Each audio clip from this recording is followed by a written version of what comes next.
Pouco se fala sobre ele. Seu nome aparece ao lado de gigantes da fé, mas sua jornada, marcada por lutas internas e renúncias profundas, permanece em silêncio entre os versículos. Quem foi realmente Timóteo? Que guerras espirituais ele enfrentou antes de se tornar um pilar da igreja primitiva? Prepare-se para conhecer o lado esquecido de um discípulo que aprendeu a obedecer, chorar, lutar e vencer sempre pela fé. Inscreva-se agora no canal e comente de onde você está assistindo. O som dos cânticos idólatras ecoava pelas colinas de Listra. Era um lugar onde os deuses pagãos tinham voz, onde o culto ao desconhecido reinava e onde a luz da verdade parecia abafada por tradições e superstições.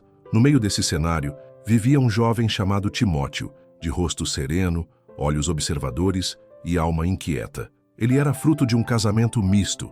Sua mãe, Eunice, era judia convertida ao Evangelho de Cristo, fiel e devota. Seu pai, um grego, era ausente da fé que moldava o coração do filho. Desde menino, Timóteo aprendera as Escrituras.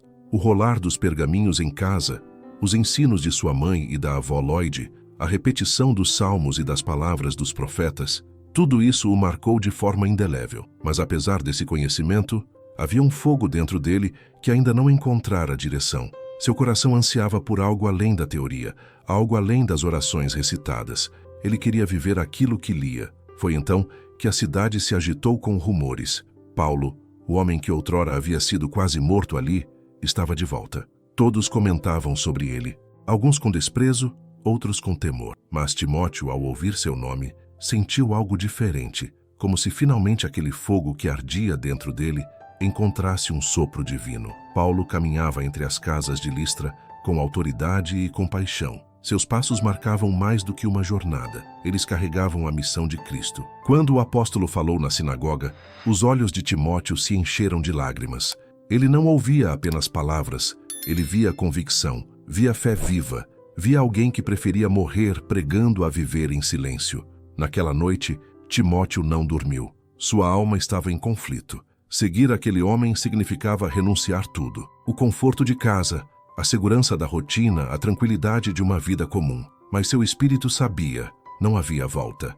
Ele precisava responder ao chamado. Quando Paulo se aproximou dele, os olhos de ambos se encontraram como se já se conhecessem há tempos. Paulo via algo em Timóteo que poucos percebiam, uma fé sem fingimento, uma pureza que só o Espírito podia gerar. E então ele fez o convite: vem comigo. Timóteo não hesitou, mas antes de partir, Paulo tomou uma decisão que marcaria profundamente o jovem discípulo. Por causa dos judeus da região, que sabiam que seu pai era grego, ele deveria ser circuncidado. A decisão não era fácil de compreender. Afinal, em Cristo, a circuncisão nada significava. Mas o gesto não era por salvação, era por testemunho, era uma renúncia para que o evangelho não fosse impedido por barreiras culturais. O caminho até o ato foi pesado. Timóteo sentiu-se dividido. Por que deveria passar por algo tão doloroso, sendo já um discípulo? Por que abrir mão da liberdade que Paulo mesmo pregava? Mas ali, no silêncio do coração, Deus começou a moldar algo essencial: submissão. Quando o momento chegou, o jovem se entregou ao processo com lágrimas, mas também com entendimento. Seu corpo sentiu dor, mas sua alma foi libertada.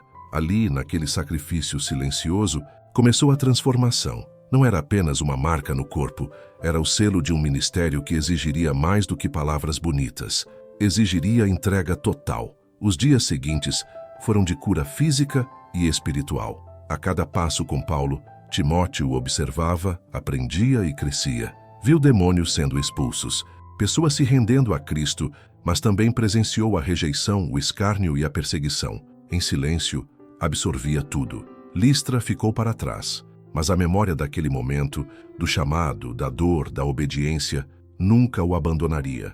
Ele entenderia com o tempo que antes de pregar, o verdadeiro servo precisa ser quebrado, para que o vaso seja usado. Em suas orações ele agradecia: Senhor, faz de mim o que quiseres, eu sou teu. Na quietude do caminho, Paulo olhava para o jovem ao seu lado com gratidão. Ele sabia que Timóteo não era apenas um auxiliar, era uma resposta de Deus para os dias difíceis que viriam. Mas o que nenhum dos dois sabia é que essa jornada estava apenas começando. O preço da fé seria cada vez mais alto, e o fogo que ardia em Timóteo logo seria provado pelas chamas da perseguição.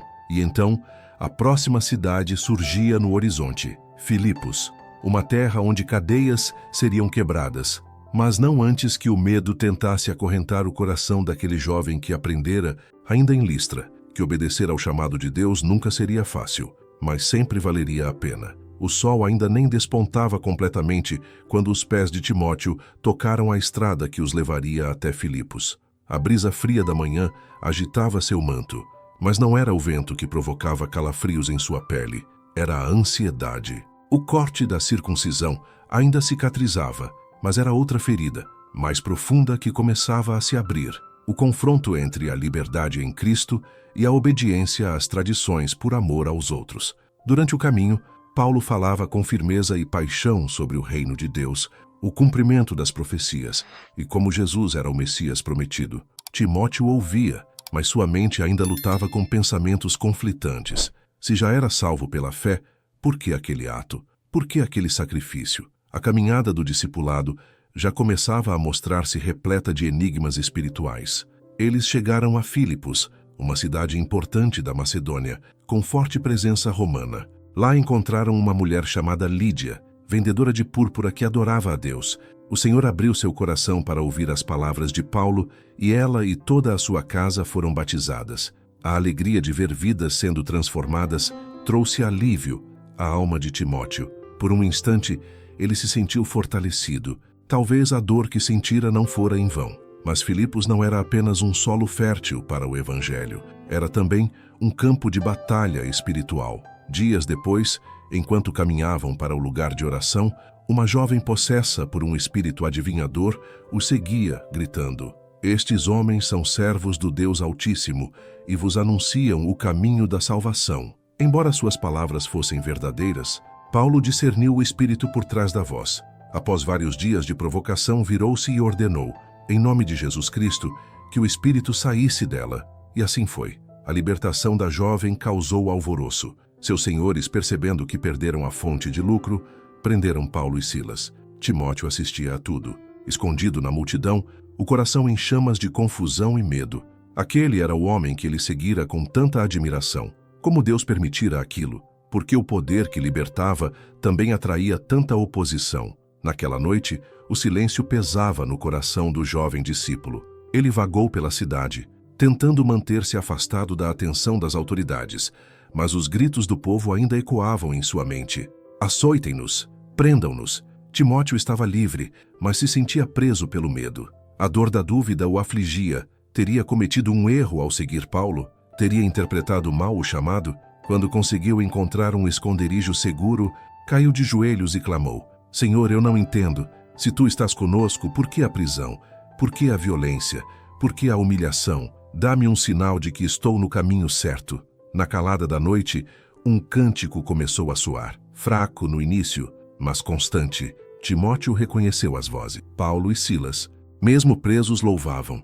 Eles não murmuravam, não se calavam. Louvavam. No interior de uma prisão romana, onde os pés estavam presos em troncos e os corpos marcados pelas varas dos soldados, a adoração ecoava como uma flecha atravessando as trevas. Então, algo aconteceu. A terra começou a tremer. Um terremoto sacudiu os alicerces da prisão. Portas se abriram, correntes se soltaram. O carcereiro, em pânico, tentou tirar a própria vida, crendo que todos haviam fugido.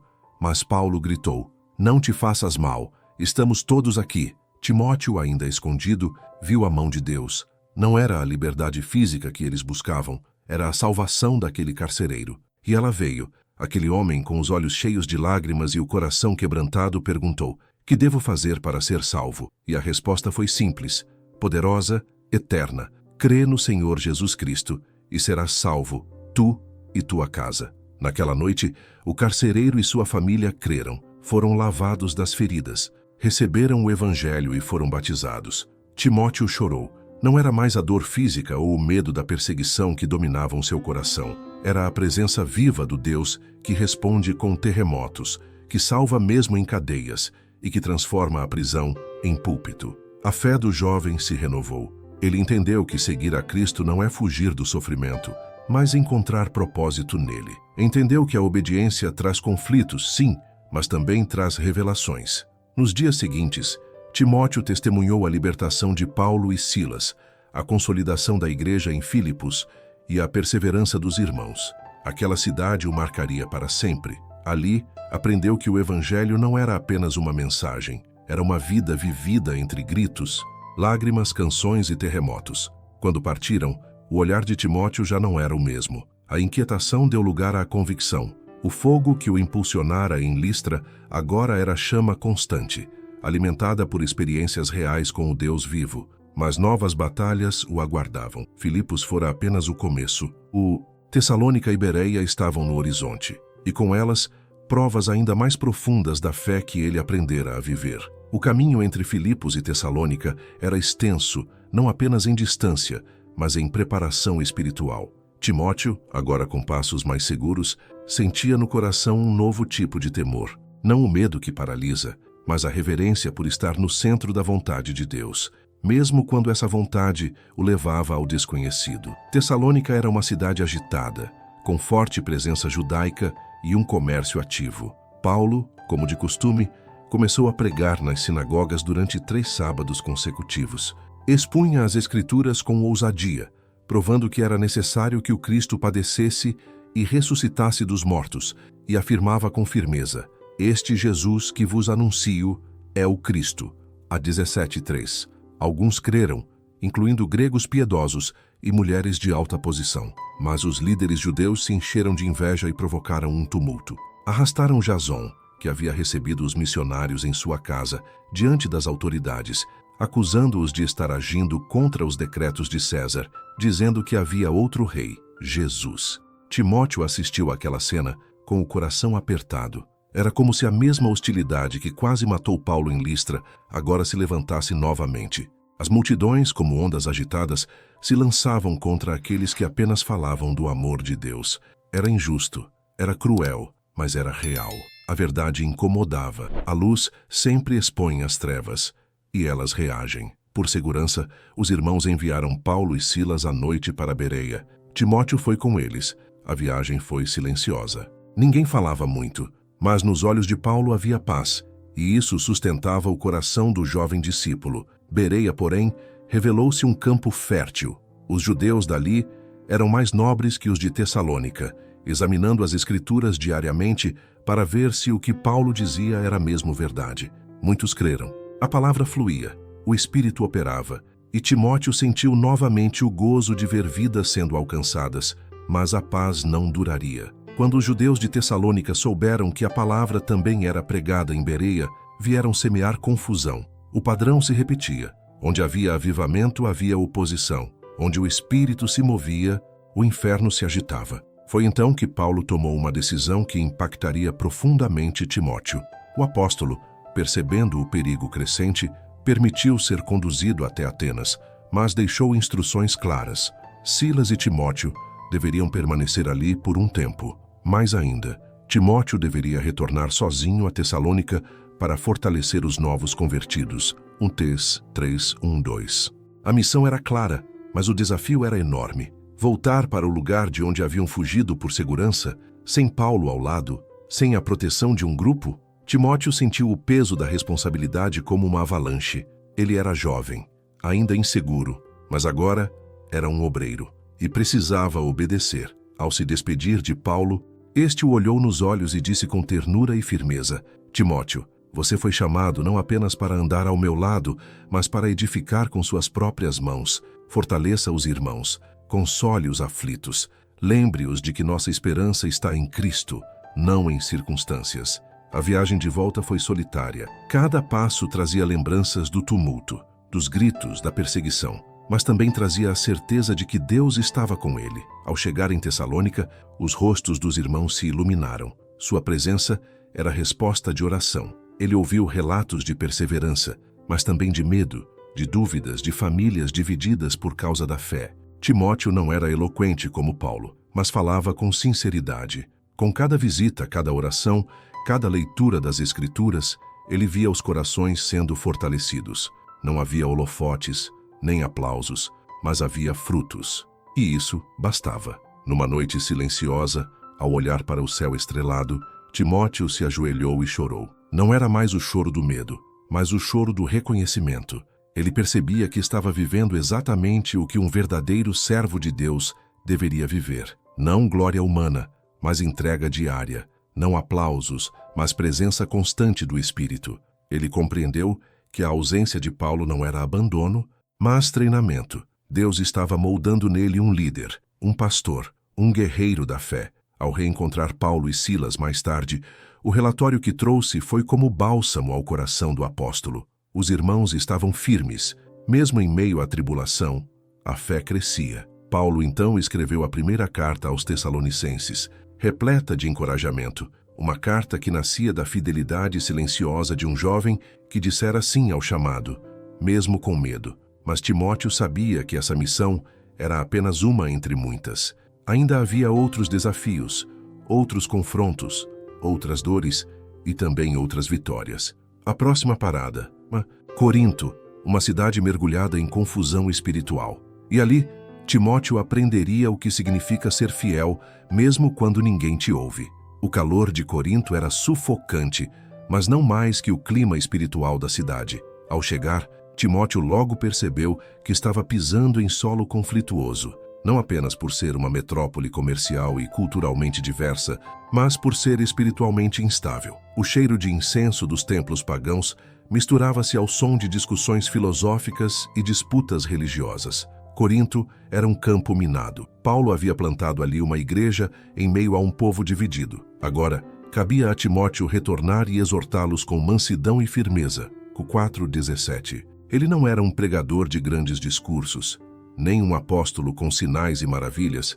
Era apenas um servo, mas um servo com o coração inflamado pelo Evangelho. Ao se apresentar aos irmãos, percebeu rapidamente os sinais de crise. Havia confusão entre os crentes, divisão entre líderes, orgulho em dons espirituais e desordem nos cultos. Cada um dizia seguir um mestre diferente. Eu sou de Paulo, eu de Apolo, eu de Pedro. E outros ainda afirmavam, com ar de superioridade, eu de Cristo. Timóteo sentia o peso de cada palavra que deveria falar. Como exortar um povo rebelde sem endurecer o coração? Como confrontar sem ferir? Ele orava incessantemente, pedindo ao Espírito sabedoria. E assim, começou a visitar casa por casa, não com autoridade humana, mas com a mansidão de Cristo. Muitos o olhavam com desprezo.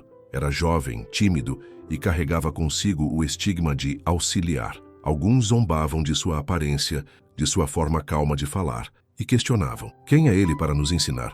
A rejeição era constante. Timóteo chorava nas madrugadas, mas não desistia. Ele havia aprendido com Paulo que o ministério não é sobre aceitação, mas sobre fidelidade. Certa vez, enquanto falava sobre a cruz de Cristo e o chamado ao arrependimento, foi interrompido por um homem que disse em voz alta: se é tão poderoso esse Jesus, por que ele permite tanta divisão entre nós?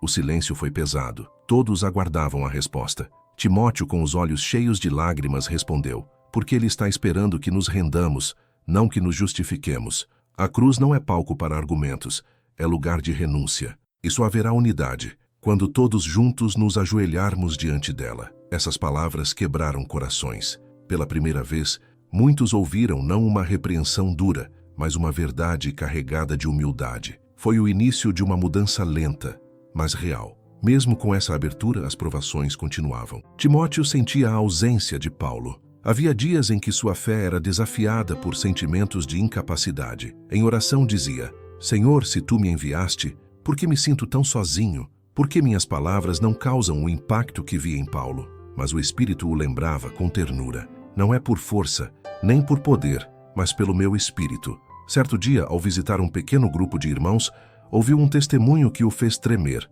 Uma mulher disse: quando você falou sobre se ajoelhar diante da cruz, algo queimou dentro de mim. Eu deixei meu orgulho e voltei a servir. Hoje meu lar está sendo restaurado. Naquele momento, Timóteo entendeu. O trabalho do Espírito é invisível, mas imbatível. Pouco a pouco, ele viu sinais de transformação. Irmãos reconciliando-se, cultos sendo restaurados, humildade nas palavras e reverência nas atitudes. Não foi um milagre instantâneo, foi uma semeadura persistente. E isso o ensinou que nem sempre o servo vê os frutos imediatamente, mas a fidelidade no oculto gera impacto eterno. Ao escrever a Paulo, relatou os progressos e as lutas. Não escondeu sua dor, mas também não deixou de registrar a esperança. Ele estava aprendendo que o ministério é como uma corrida. Exige resistência mais do que velocidade. A resposta de Paulo veio como bálsamo. Nele dizia: enviei-te por ser meu filho amado e fiel no Senhor. Ensina-lhes os meus caminhos, como por toda parte ensino em cada igreja. Essas palavras reacenderam o ânimo de Timóteo. Ele não precisava ser outro Paulo. Precisava ser um Timóteo cheio do Espírito. Corinto o moldou. Ali, ele aprendeu que o chamado não é sobre autoridade visível, mas sobre firmeza no invisível. Que rejeição não é sinal de fracasso, mas parte da obediência. E que mesmo sendo jovem, ele podia ser exemplo, não pelo falar, mas pelo viver. Mas a caminhada ainda não havia terminado. Novos desafios o aguardavam, cartas viriam, e nelas, verdades profundas. Em breve ele seria lembrado da fé não fingida que o sustentava, e essa lembrança o guiaria a um novo nível de entrega. O tempo em Corinto deixara marcas, não físicas, mas internas. Timóteo, apesar de jovem, agora carregava sobre si o peso de uma autoridade silenciosa, aquela que vem da obediência no anonimato, da perseverança em meio à rejeição. E foi nesse contexto que ele recebeu uma carta de Paulo escrita com ternura e poder, mencionando algo que soou como um chamado profundo à reflexão. Traz à memória a fé não fingida que há em ti, a qual habitou primeiro em tua avó Lóide e em tua mãe Eunice. 2 Tímoteo 1:5. Essas palavras o atingiram com força. Ele se afastou do tumulto por algumas horas e sentou-se à sombra de uma oliveira, com a carta em mãos. Seus dedos tremiam ao tocar o pergaminho. Suas lembranças o levaram de volta à Listra, aos momentos simples, mas transformadores, de sua infância. O cheiro dos pergaminhos que sua mãe lia à noite, a voz suave de sua avó ensinando os salmos, as orações sussurradas entre lágrimas de fé. Aqueles momentos que pareciam pequenos, agora revelavam sua verdadeira grandeza. Fé não fingida. Aquelas palavras se tornaram como um espelho. Timóteo compreendeu que o que o sustentava nas cidades hostis, nas madrugadas de oração e nas lágrimas solitárias, não era sua força. Era o legado espiritual que lhe fora transmitido. Não herança de bens, mas de fé. Seu coração se aqueceu. Ali, sozinho, ele chorou. Mas suas lágrimas não eram de dor, e sim de gratidão. A mesma fé que o guiara até aquele momento havia sido forjada por gerações. E agora, ele tinha a missão de mantê-la viva, não apenas por sua causa, mas por causa dos que viriam depois. Timóteo voltou ao convívio dos irmãos com outra postura. Sua fala era mais serena, mas sua presença mais firme. Ele não precisava provar quem era. Ele sabia de onde viera, sabia em quem criara, e essa certeza era inabalável. Naquela mesma semana, alguns irmãos se aproximaram dele com questões complexas. Havia divisões internas, mal-entendidos, dúvidas doutrinárias. Ele ouviu com paciência e respondeu com base nas Escrituras, mas com o coração cheio de compaixão. Em vez de impor, ele guiava. Em vez de debater, ele ensinava com mansidão. Porque a fé que recebera não era de palavras duras, era de exemplo. Paulo, ao escrever-lhe, também o lembrava de reacender o dom de Deus que havia nele pela imposição de mãos, 2 Tímoteo 1:6. E essa exortação o tocou profundamente. Ele sabia que, por vezes, o fogo espiritual pode se apagar em meio à rotina, às lutas, às pressões do ministério. Mas agora, com o coração reacendido, ele decidiu. Não permitiria que nada, nem o medo, nem a oposição, nem a solidão, apagasse o que Deus colocara em seu interior. Durante uma reunião da igreja, Timóteo compartilhou uma palavra que veio como flecha aos corações. A fé verdadeira não é barulhenta, mas é firme. Ela não precisa se exibir, mas nunca se esconde. Se você foi alcançado pela graça, viva de forma que sua vida pregue antes mesmo que seus lábios falem. A igreja silenciou. Muitos choraram. Alguns vieram até ele após o culto, confessando pecados, buscando conselhos, desejando recomeçar. E ali ele viu novamente.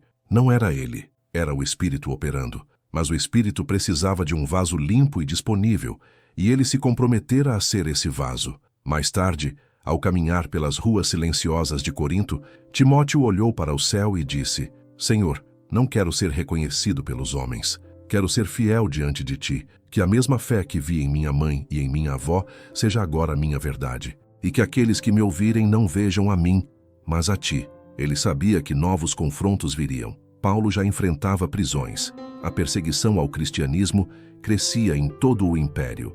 E em breve, Timóteo teria que enfrentar medos mais profundos. Mas agora, seu coração estava firmado na rocha. O jovem de Listra, antes tímido e inseguro, agora se tornava um líder moldado pelo Espírito, temperado por lágrimas e sustentado pela fé de gerações. A próxima carta de Paulo traria mais do que uma exortação, traria um confronto direto entre medo e coragem. E Timóteo precisaria decidir se seria apenas um discípulo ou um guerreiro do reino. A carta seguinte de Paulo não demorou a chegar, e nela, Timóteo encontrou palavras que cortavam como espada, mas ao mesmo tempo curavam como óleo precioso. O apóstolo falava de sua saudade, de seus sofrimentos, e então, em um trecho especialmente marcante, dizia: "Lembrando-me das tuas lágrimas, desejo muito ver-te para me encher de gozo." Dos Templum 1:4. Timóteo congelou ao ler essa frase. Suas lágrimas, aquelas que derramara em noites silenciosas, em quartos escuros, em ruas solitárias, haviam sido vistas, e não apenas por Paulo, mas por Deus. Cada gota de dor havia sido recolhida no odre do Senhor. Ele sentiu uma onda de consolo varrer sua alma. Sua fragilidade não era fraqueza, era parte da forja de Deus. Paulo continuava dizendo: "Porque Deus não nos deu o espírito de temor, mas de poder, de amor e de moderação." Mesmo Templum 1:7. Essas palavras entraram como fogo em seus ossos. Por dias, Timóteo havia lutado com o medo. Não o medo de morrer, mas o medo de falhar, de não estar à altura do chamado, de decepcionar a Deus. Mas ali, em um simples versículo, a verdade brilhou como a luz da aurora. O Espírito Santo não planta temor, ele planta poder, amor e domínio próprio. Naquela noite, Timóteo subiu até um monte próximo à cidade. Estava escuro, o vento soprava forte e Corinto parecia adormecida. Ele se ajoelhou, o céu estrelado parecia escutá-lo, e ele orou com fervor, pela primeira vez sem pedir alívio, mas pedindo transformação. "Senhor, se o medo não vem de ti, eu o rejeito. Se o teu Espírito me dá poder, eu o recebo. Se me dás amor, que eu ame até meus inimigos. E se me dás moderação, que eu controle minha língua, meus pensamentos, meus sentimentos. Eu quero ser cheio do teu Espírito, não apenas em palavras, mas em vida." Ele chorou novamente, mas agora com lágrimas de entrega. Era um novo batismo, não com água, mas com fogo. Nos dias seguintes, Timóteo sentiu uma ousadia que nunca experimentara antes. Ele não se tornou barulhento, nem teatral, mas sua presença carregava autoridade. Quando falava, até os mais críticos o escutavam. Quando orava, os corações se quebrantavam. Quando ensinava, as verdades penetravam fundo. Ele aprendeu a diferença entre ousadia e arrogância. A primeira vem do Espírito, a segunda da carne, e ele escolhera viver pelo Espírito. Mas os desafios não cessaram. Em uma das assembleias, um grupo levantou-se contra seus ensinos. Alegavam que Timóteo era muito jovem, que sua autoridade vinha apenas de Paulo e que não tinha sabedoria suficiente para corrigir os erros da igreja. Em outros tempos, isso o teria destruído, mas agora ele se levantou, abriu as Escrituras e com voz serena disse: "Ninguém despreze a minha mocidade. Antes, seja o meu viver um exemplo para os fiéis, em palavra, em procedimento, em amor, em fé, em pureza." O silêncio foi absoluto. Aqueles homens não enfrentavam mais um aprendiz, enfrentavam alguém cheio do Espírito, fundamentado na palavra e guiado pela fé. Naquela noite, ao escrever de volta a Paulo, Timóteo contou sobre a oposição, mas também sobre a paz que sentia. Ele estava descobrindo que o verdadeiro ministério não é sustentado por popularidade, mas por convicção. E essa convicção agora corria como rio em seu interior. Ele também mencionou que, por mais que amasse estar com Paulo, já não dependia de sua presença para permanecer firme. A carta do apóstolo o havia guiado até o altar, mas o fogo agora era entre ele e Deus. Na última linha da carta, escreveu com mão firme: "Não sou mais dominado pelo temor, o Espírito me fortalece. A obra continua e estou pronto." As palavras haviam sido semeadas. O Espírito as havia regado, mas as raízes da fé de Timóteo agora seriam provadas em solo ainda mais árido. Éfeso, uma cidade repleta de heresias, desafios doutrinários e mestres falsos. Lá, Ele precisaria de mais do que coragem. Precisaria de discernimento e zelo pela verdade. Mas algo dentro dele já sabia. Não havia mais volta. O menino de Listra agora caminhava como um homem de Deus.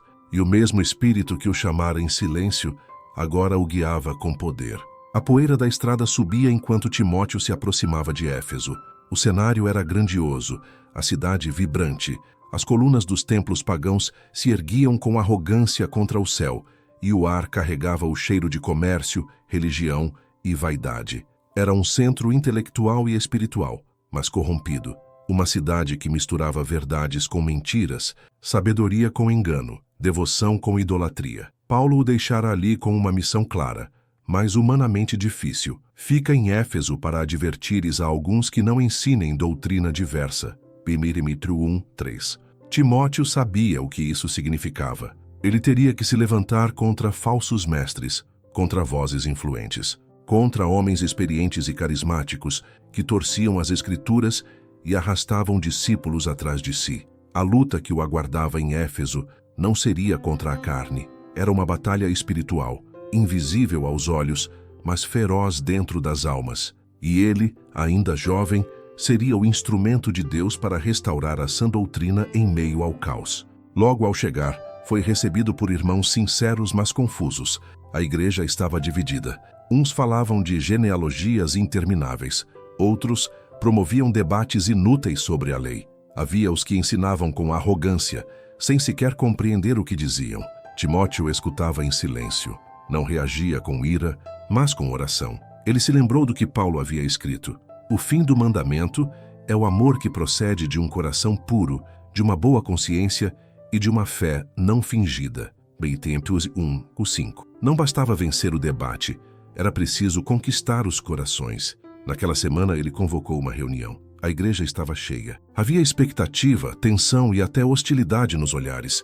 Muitos esperavam que o jovem falhasse. Mas quando Timóteo começou a falar, não foi sua voz que dominou o ambiente, foi a unção. Ele não trouxe discursos ensaiados, trouxe a palavra. Com mansidão expôs os erros, mostrou as Escrituras, apontou Cristo como centro de tudo, falou do perigo das heresias e concluiu com um apelo silencioso mas poderoso. Voltem ao Evangelho puro, voltem ao amor, voltem à cruz. Alguns saíram, outros se quebrantaram, e muitos, pela primeira vez em muito tempo, se calaram para ouvir. Mas a batalha estava longe do fim. Nos dias seguintes, Timóteo foi confrontado por líderes que se julgavam maiores. Um deles, arrogante e eloquente, o acusou publicamente de ser inexperiente, incapaz de compreender os mistérios da fé. Timóteo, ferido, recuou. Não reagiu na hora. Voltou para sua casa e chorou. Sentia-se pequeno, inútil. Senhor, eu não sou Paulo. Eu não sei responder como ele. Por que me deixaste aqui? Por que me escolheste para esse confronto? Foi então que o Espírito o lembrou das palavras da carta anterior. Reaviva o dom de Deus que há em ti. Deus não nos deu espírito de covardia. James 1:6 e 7. E ali, naquele momento, entre lágrimas e tremores, Timóteo se levantou. Algo mudou dentro dele. Não por orgulho, mas por clareza. Ele não estava ali por si mesmo. Estava ali porque Deus o havia colocado. Nos dias seguintes, ele voltou à comunidade. Continuou a ensinar, a corrigir, a exortar. E o fazia não com dureza, mas com convicção. Não com gritos, mas com autoridade espiritual. Alguns líderes começaram a se afastar por vontade própria. Outros se renderam ao arrependimento. E a igreja começou a se purificar. Lentamente, profundamente. Timóteo agora sabia o que significava guardar o bom depósito por meio do Espírito Santo. Base 1:14. Ele não era apenas um administrador da doutrina, era um guardião da verdade. E isso exigia mais do que conhecimento, exigia santidade, vigilância, discernimento. Numa das últimas reuniões daquele ciclo, ele se dirigiu à igreja com palavras simples, mas cortantes. Nenhuma mentira procede da verdade. A doutrina de Cristo é suficiente. O amor é o cumprimento da lei. E somente uma fé sincera poderá resistir ao juízo que há de vir. O povo chorou, a igreja silenciou, e o céu se moveu. Mas Timóteo sabia que novas investidas viriam, que o inimigo não se calaria facilmente, que mesmo após a correção, a guerra espiritual continuaria, e que a sua missão em Éfeso ainda não havia terminado. Em breve ele ouviria Paulo dizer: Combate o bom combate. E essa frase não seria mais uma metáfora. Seria a descrição exata do que ele estava vivendo. As palavras de Paulo ecoavam como um trovão suave, firme e incontornável. Este mandamento te dou, meu filho Timóteo, que combatas o bom combate, mantendo a fé e a boa consciência. Ponitêssime 1, 18-19. Timóteo as lia com reverência e temor. Ele compreendia mais do que nunca que não estava diante de um simples desafio pastoral. Era uma convocação para a guerra, uma guerra invisível, espiritual, intensa. Éfeso estava inquieta. As heresias não haviam sido extintas, apenas silenciadas por um tempo. Os falsos mestres continuavam agindo nas sombras, espalhando doutrinas que pareciam piedosas, mas negavam o poder da verdade. Timóteo discernia a sutileza com que o inimigo agia, usando aparência de santidade, discursos refinados e palavras bonitas para desviar os simples. Era um combate que exigia mais do que estudo, exigia vida no altar. Timóteo começou a intensificar seus momentos de oração. Ele jejuava, clamava e se humilhava diante do Senhor. Sabia que a vitória não viria por argumentos, mas por quebrantamento. Ele pedia: Senhor, não me deixes confiar em mim mesmo. Dá-me discernimento. Não me deixes dormir quando o inimigo estiver à espreita. Guarda minha mente e meu coração. Foi nesse período que enfrentou um ataque sutil, mas poderoso: o orgulho. Alguns irmãos começaram a exaltá-lo, a elogiá-lo pela forma como defendia a doutrina, pela ousadia com que confrontava erros, e por um breve momento, Timóteo sentiu seu coração se envaidecer. Mas logo o Espírito o confrontou. Não foste tu, fui eu. O vaso que se gloria do óleo, esquece que é barro. Essas palavras ecoaram em sua alma com força. Ele caiu de joelhos, chorando. Senhor, perdoa-me. Não quero ser reconhecido. Quero ser fiel. Na mesma semana, um novo escândalo abalou a igreja. 2 homens conhecidos por sua eloquência e influência começaram a espalhar ensinos destrutivos, negando a ressurreição e pervertendo a fé de muitos. Paulo já havia alertado sobre eles, Himeneu e Alexandre, homens que haviam naufragado na fé. Timóteo não podia mais esperar.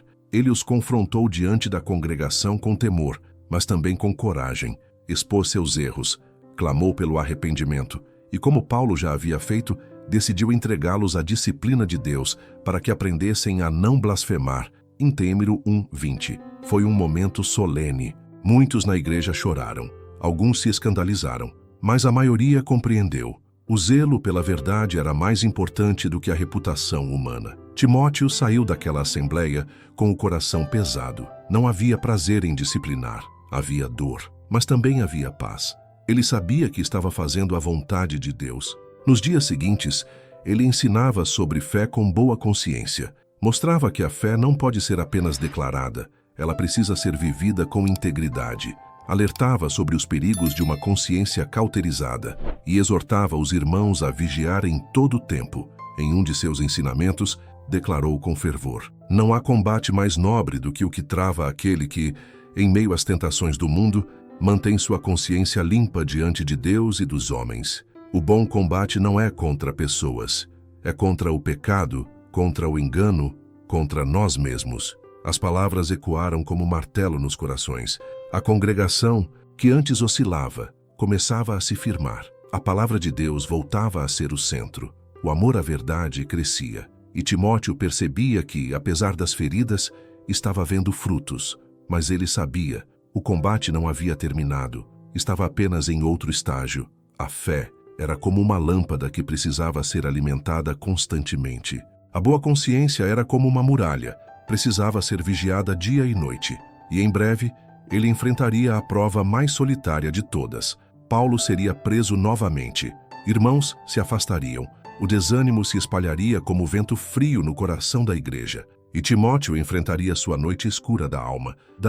Mas o que ele ainda não sabia era que Deus o estava preparando para carregar a tocha, mesmo quando a maioria decidisse apagar a sua. O dia era cinzento quando a notícia chegou. Paulo havia sido preso novamente, e desta vez não como antes, mas como um homem condenado aguardando o martírio. O apóstolo dos gentios, que um dia ensinara em liberdade por todo o império, agora escrevia suas últimas palavras de dentro de uma cela fria em Roma. Timóteo, ao ler as primeiras linhas da carta, sentiu seu peito apertar.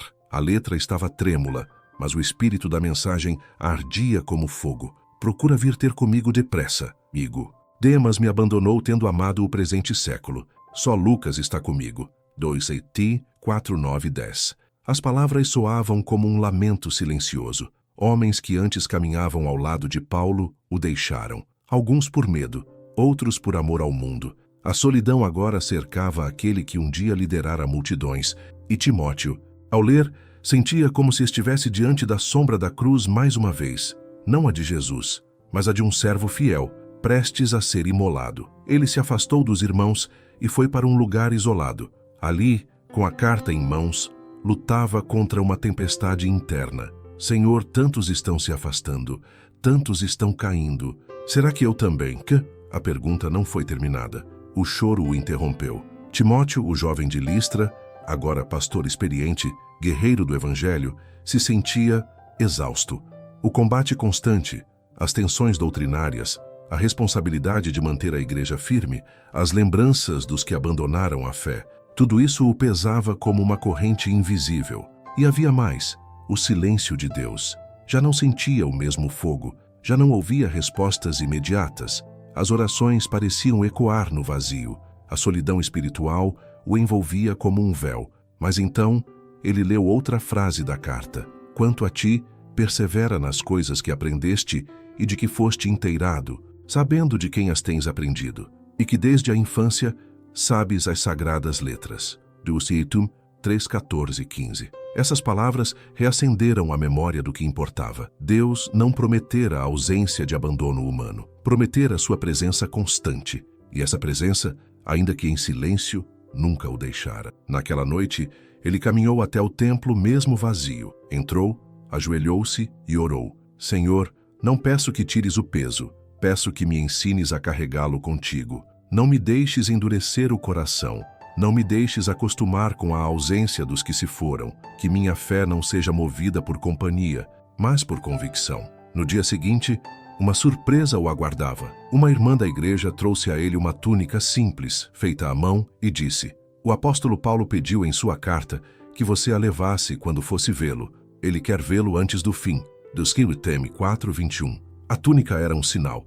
Paulo ainda confiava nele. Mesmo preso, mesmo à beira da morte, ainda via em Timóteo um companheiro fiel. E essa confiança foi como combustível à alma do jovem pastor. Ele começou a preparar sua viagem, reuniu provisões, delegou responsabilidades aos presbíteros de Éfeso e despediu-se dos irmãos com um discurso cheio de ternura e firmeza. Cuidem da doutrina, amem uns aos outros, guardem a fé e não deixem que o desânimo vença vocês.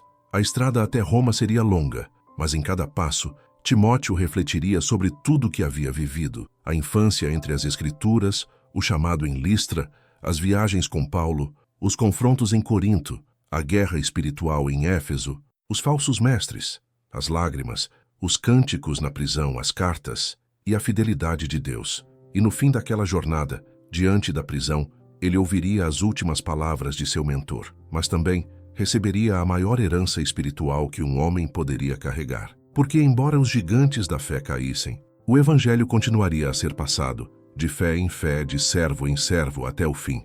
As pedras do caminho para Roma feriam os pés de Timóteo, mas não tanto quanto a dor que carregava no coração. Cada passo ecoava um nome, uma lembrança, um abandono. Demas, Alexandre, Fígelo, Hermógenes, irmãos que um dia proclamaram a fé ao seu lado, mas que agora haviam recuado, seduzidos pelo mundo, vencidos pelo medo ou endurecidos pela vaidade. Timóteo sabia que estava entrando em sua própria noite escura da alma, não apenas por causa da prisão de Paulo, mas porque se via cercado por uma realidade silenciosa e cruel.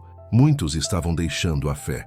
A sã doutrina, tão arduamente preservada, estava sendo atacada por dentro. Os desertores não eram apenas de fora, mas de dentro da própria igreja. Enquanto atravessava as vilas e os campos rumo a Roma, as palavras de Paulo martelavam seu espírito. Ninguém me assistiu na minha primeira defesa, antes todos me desampararam. Que isto não lhe seja imputado. De Auguste 4:16. A mansidão da frase contrastava com a injustiça que ela carregava, e ali Timóteo entendeu o verdadeiro peso do ministério, continuar mesmo quando se está só. Ele se lembrava da presença poderosa do Espírito em Éfeso, das reuniões em que a palavra fluía, dos milagres que presenciara, da fidelidade de irmãos que outrora ardiam de paixão por Cristo, mas agora muitos estavam frios, dispersos, indiferentes.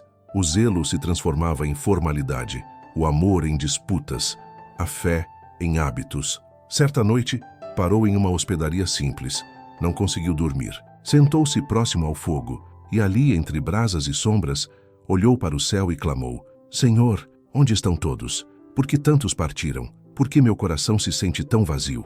O silêncio foi absoluto, mas havia algo naquele silêncio, algo que Timóteo já começava a compreender. O silêncio de Deus não é ausência, é presença profunda, que nos força a escutar com a alma. E então, lembrou-se de outra linha da carta de Paulo: Mas o Senhor assistiu-me e me fortaleceu, para que por mim a pregação fosse plenamente cumprida. Tusílmetro 4,17.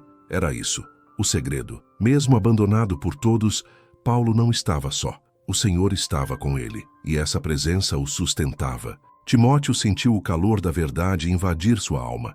Não precisava entender tudo, precisava apenas crer, precisava apenas continuar. Deus não o chamara para conforto, o chamara para fidelidade. Ao chegar em Roma, os muros da cidade pareciam maiores, mais frios, mais hostis.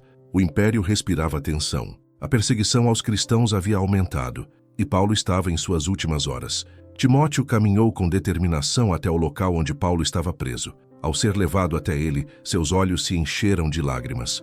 O homem forte que outrora enfrentava multidões, agora estava curvado, com o corpo marcado, mas com os olhos cheios de paz. Meu filho, disse Paulo com um sorriso fraco, mas sincero, você veio. Timóteo caiu de joelhos, segurou suas mãos e chorou. Não era apenas por ver seu mentor naquela condição, era porque, naquele momento, compreendia o que significava verdadeiramente seguir a Cristo. Renúncia até o fim, amor até o último fôlego, obediência mesmo quando não há aplausos, fé que vence o mundo, mesmo do fundo de uma cela. Paulo o abraçou e sussurrou: Combati o bom combate, terminei a carreira, guardei a fé. 2 Timóteo 4:7. Timóteo, então, compreendeu que não estava ali para se despedir apenas. Estava ali para receber um legado, não um título, não uma posição, mas uma missão: continuar a proclamar a verdade, guardar a doutrina, pastorear com amor e combater o bom combate. Ele sabia que Paulo partiria, mas a chama não se apagaria, porque agora estava nele. Timóteo deixou a cela com os olhos marejados. As últimas palavras de Paulo ecoavam como relâmpagos de glória em seu espírito. Não havia grito, nem desespero, apenas um silêncio cheio de eternidade. Combati o bom combate, terminei a carreira, guardei a fé. Aquela declaração selava um ciclo. Paulo, o apóstolo das nações, o mestre e o pai espiritual, havia cumprido sua missão. Mas agora, cabia a Timóteo seguir adiante. Ele não carregava um legado feito de livros ou fama. Carregava uma tocha invisível, acesa com renúncia, moldada pelo sofrimento e mantida pela fidelidade. Na estrada de volta, seus pensamentos se misturavam a orações. Ele revivia cada passo de sua jornada. A infância em Listra, ouvindo os ensinamentos de Eunice e Lloyd. A primeira vez que viu Paulo ferido e quase morto. A circuncisão, símbolo de renúncia. Os cânticos na prisão em Filipos. A solidão de Tessalônica. O escárnio em Corinto. As lágrimas que Paulo mencionara. A oposição feroz em Éfeso. A guerra contra os falsos mestres. E agora, o fim glorioso de seu mentor. Cada memória era uma pedra no altar. Um altar de entrega. Ao chegar em Éfeso, a igreja o recebeu com expectativa. Muitos sabiam do destino de Paulo. O ambiente estava carregado de perguntas, de temor, de incerteza. Quem conduziria a igreja agora? Como manteriam a sã doutrina diante da crescente perseguição? Timóteo não fez discursos grandiosos. Ele se pôs de pé diante da congregação e, com voz firme, disse apenas: Paulo terminou a carreira, mas a nossa ainda continua. Foi o suficiente. O Espírito de Deus inundou o lugar. Muitos choraram, outros caíram de joelhos. O temor do Senhor encheu os corações, porque ali, naquela simples frase, todos entenderam. Não se tratava de Paulo nem de Timóteo. Tratava-se de Jesus, e seu evangelho não seria calado. Nos dias que se seguiram, Timóteo se dedicou com ainda mais intensidade. Reorganizou os presbíteros, fortaleceu os líderes mais fracos, confrontou novamente os hereges que tentavam retornar com novas doutrinas. Mas agora, algo em seu semblante era diferente. Ele falava com a autoridade de quem não apenas conhecia a verdade, mas de quem havia sofrido por ela. Já não hesitava diante dos desafios. Já não buscava consolo humano. Ele sabia que sua força vinha do alto. Numa carta enviada a um grupo de irmãos em uma comunidade próxima, ele escreveu: "Permaneçam firmes, não se deixem abalar por aqueles que parecem fortes, mas são vazios da verdade. A palavra de Deus é lâmpada, e mesmo quando as trevas cercam a cidade, aquele que tem a luz dentro de si nunca será confundido." Essa carta foi lida em voz alta, e muitos que estavam prestes a desistir permaneceram. Timóteo também começou a investir em outros jovens, discípulos que, como ele um dia fora, tinham temor, mas não sabiam ainda como lutar. A eles, ele ensinava não apenas as Escrituras, mas também o caminho da fidelidade. Falava da oração, do jejum, da vigilância, da renúncia. Certa noite, ao caminhar com um deles, disse: "O ministério não é um lugar de reconhecimento, é um altar. E no altar tudo o que é vivo precisa morrer. Só depois que morremos para nós mesmos, podemos viver para Deus." O jovem o olhou em silêncio, com os olhos cheios de reverência. Ele sabia. Estava diante de um homem que carregava a marca de Cristo, não no corpo apenas, mas na alma. E assim, Timóteo consolidava o que Paulo havia começado. A chama acesa em Jerusalém, propagada até Roma, agora queimava também em Éfeso, não com barulho, mas com profundidade. Não com força humana, mas com o sopro do Espírito.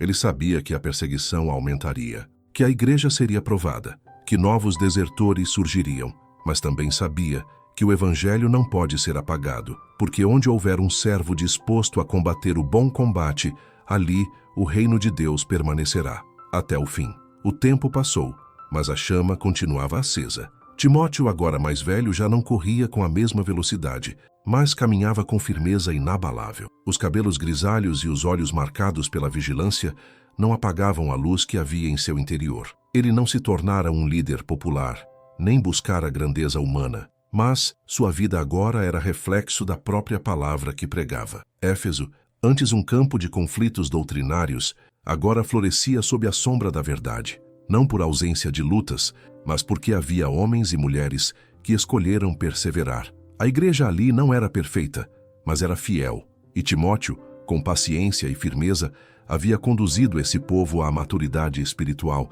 guiando sempre pelo exemplo. Em suas últimas mensagens à igreja, não falava mais como jovem discípulo, falava como um pai espiritual. Seu tom era de quem sabia que o tempo se aproximava. Certa noite, ao reunir os presbíteros, disse com voz calma e carregada de eternidade: "Muitos começaram, poucos permanecem. A verdadeira glória não está no início da corrida, mas em terminá-la com fé. Vocês não foram chamados para popularidade, mas para fidelidade. Guardem a doutrina, amem a verdade e nunca deixem de vigiar." Naquele momento, os olhos de muitos se encheram de lágrimas. Eles sabiam, as palavras de despedida estavam chegando. Timóteo passou seus últimos dias em jejum e oração. Sua alma ardia com a mesma chama que um dia o impulsionara a seguir Paulo pelas estradas perigosas. Ele não se arrependera de nada, não da renúncia, não das lágrimas, não da solidão, nem dos confrontos. Tudo havia valido a pena, porque havia guardado a fé. Naquele tempo, as perseguições contra os cristãos se intensificaram. Muitos líderes foram presos, outros mortos, mas a igreja não recuava. A semente que Paulo plantara e que Timóteo regara com lágrimas e fidelidade, agora frutificava em gerações de discípulos firmes na doutrina, ousados na fé e cheios do Espírito. E quando Timóteo sentiu que seu tempo estava chegando, não temeu. Ele se lembrou das palavras que Paulo um dia dissera: "Agora suas também." Espero que tenham gostado da história. Comentem de onde vocês estão assistindo. Deixem um like e inscrevam-se no canal.